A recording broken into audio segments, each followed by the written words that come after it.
Where am I? Let's relive the new Saturday morning lineup for NBC in the fall of 1984. Remember the shows you love to this day and rekindle those fading memories of shows of the past that you may have forgotten about. And we begin with NBC's Saturday morning sneak peek to help to introduce us to new shows and returning favorites with everyone's favorite K.I.T. from Knight Rider and Spider-Man, and Mr. T in cartoon form. Activate the time machine.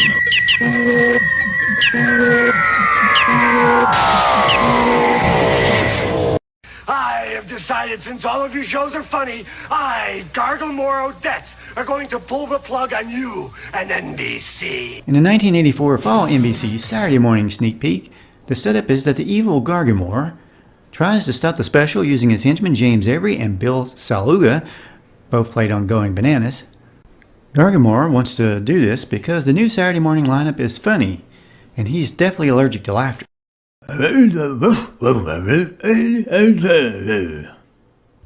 Fun fact, years before Fresh Prince of Bel-Air, the actors who played father and son on that series, Alfonso and James Avery, appeared on this special sneak peek. This was back when Alfonso was still a kid, best known for his role in Silver Spoons and dancing alongside Michael Jackson in a Pepsi commercial. In Sunday, September 16th, as Silver Spoons moves to Sunday. What do you think of this music? Going Bananas aired right after Mr. T. It was a live-action comedy about a orangutan that was given superpowers from a spaceship. The series lasted for only 12 episodes and was only aired until December that year.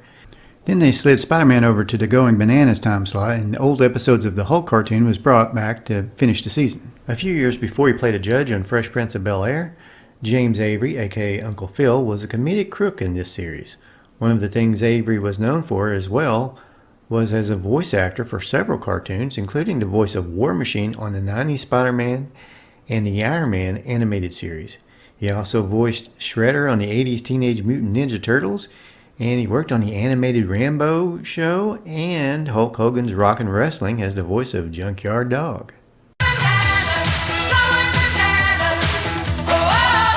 Just think, if Going Bananas had been a big hit and say it lasted more than 6 years, who would have played Uncle Phil on the Fresh Prince of Bel-Air? Now what? I suppose you know where the heck we are. Another famous actor from the 80s, Thom Bray, who played Boz from the series Riptide, showed up on the sneak peek with his robot. Now, Riptide was an awesome detective show in the 80s, and man, they had an awesome car, a red 1960 Corvette that I still want to this day. The Snorks debuted this year. Well, the Smurfs I'm familiar with. I love them. They're my favorite. But the Snorks I've never heard of. What are the Snorks? Ah, yes, the Snorks. They were a lot like the Smurfs, except they lived underwater in Snorkland. The show ran from 1984 to 1989 and featured a lot of familiar voices from Saturday morning's past, such as Michael Bell, B.J. Ward, Frank Welker, and classic television's Frank Nelson, just to name a few. There must be a blockage at the source. What's your name, dog? Oof, Bugger, and I like to eat rats. Not sure what you said there, but I'm not sure I like it. Ladies and gentle Snorks, Oh, mister.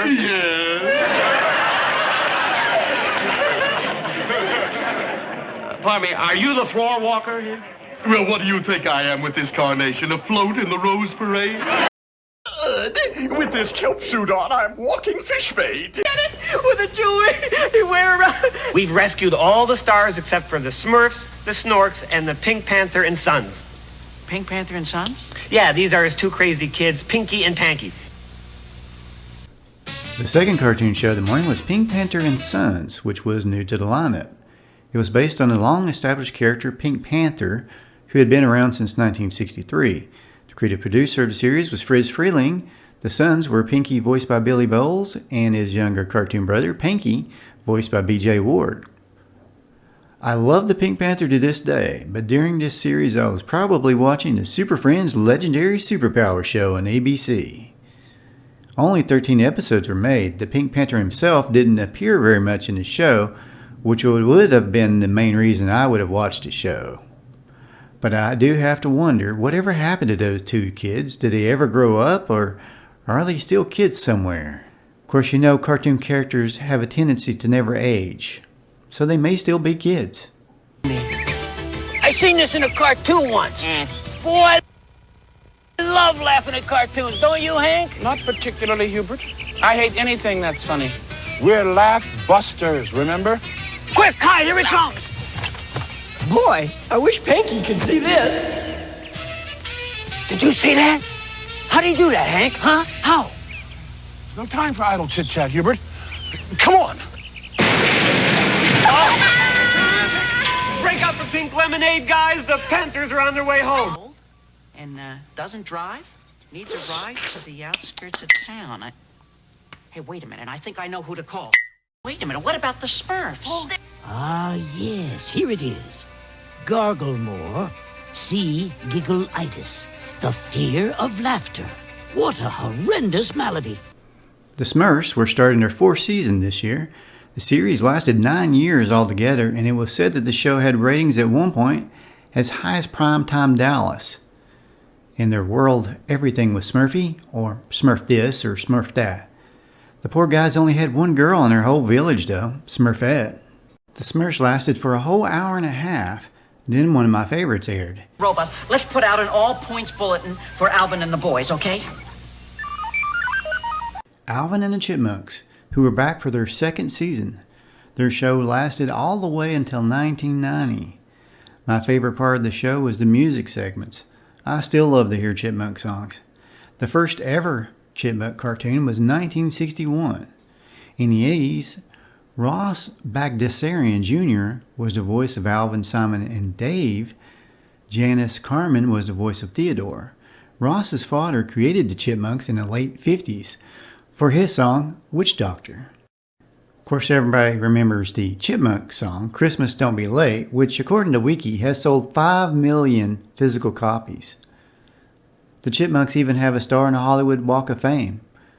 And they've had 4 big-budget live-action movies, cartoons, and comic books, basically covering all avenues of entertainment. Oh, look, DW, there they are. Alvin and the Chipmunks. But how do we get them back here to the studio? Oh, well, robots, listen, radio Nick and Cody down at Pier 56. It's the screaming Mimi from NBC's Riptide come to save us.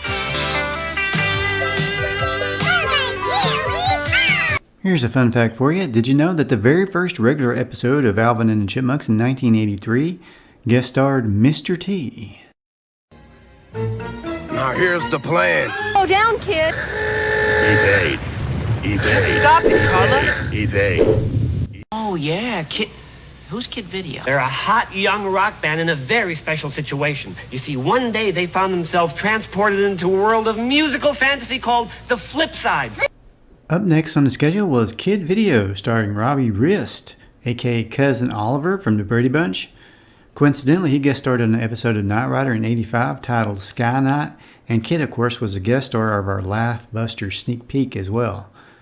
Rist was also known as the voice of Michelangelo on the original Teenage Mutant Ninja Turtles movies. The Kid Video show was a mixture of live action and cartoon, and it actually showed popular music videos you might see on MTV, or would have seen. Each episode featured a live action sequence where Kid and his friends do a music video. The main characters, Kid, Carla, Ash, and Wiz, face the evil Master Blaster and his minions, the Copycats.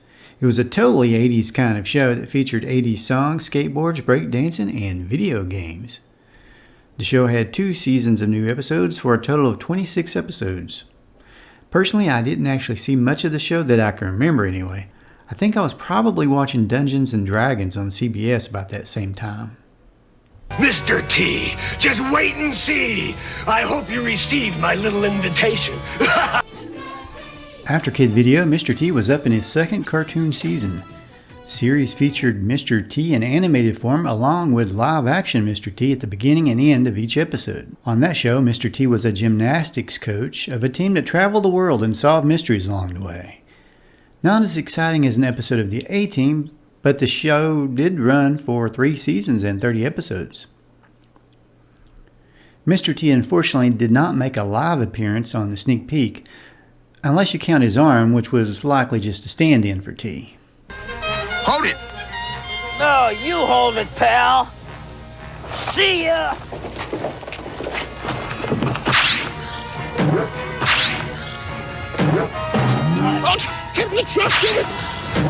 We haven't seen the last of those two dudes.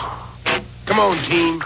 Next up was Going Bananas, which we've already talked about. Then Spider-Man and His Amazing Friends. It's gonna be great at that NBC special tonight. Spider-Man had a great show last season, and we're gonna have an even better one this coming season. Oh, gee, I can't wait to see my old pals out in Burbank. This was the Spider-Friends' first season of nothing but reruns. The Laugh Busters featured likely the only screen pairing of Spider-Man and K.I.T. from Knight Rider. In that scene, Danny Cooksey from Different Strokes rides in K.I.T. to save Spider-Man. Just wait until Arnold and Willis hear about me driving Knight Rider's car. In all candor, Danny, I prefer you refer to your current role of this vehicle as passenger. Interestingly enough, his brother Arnold would meet K.I.T. on an episode of Different Strokes entitled Hooray for Hollywood. Who am I to thank for this daring rescue? Let's just say you're not without friends, Spider-Man.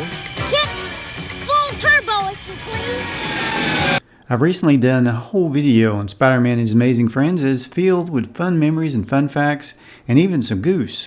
So check that out next. I also covered Incredible Hulk 80s animated series in that video. Well, that's it for this video. Thanks so much for watching. Please like, subscribe, and share this video with friends. And y'all have a great day.